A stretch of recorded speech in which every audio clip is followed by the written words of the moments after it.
佢已經放棄咗。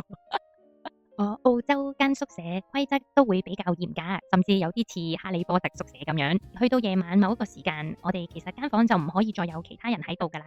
但係我間房係捉蛇黑點。有一次我間房係有4個女仔喺度，即係有5個人啦。我哋其實已經聽到修女嘅腳步聲，我哋已經一齊好靜噶啦。佢哋亦都 stand by 好準備匿埋。咁修女就係敲門啦。咁開門之後咧，我見到修女啦，佢就 Good evening，跟住佢即望住我係 How many？咁跟住我就淨係擰頭微笑。咁修女唔信我，佢淨係笑啦。咁隔咗一陣。床後面我 feel 到有個女仔慢慢起身啦，咁修女話 any more， 跟住就有一個喺衣櫃入邊死死地氣咁行出嚟啦，跟住再有一個喺床下面咁樣滾出嚟，修女都嚇咗一跳嗰下。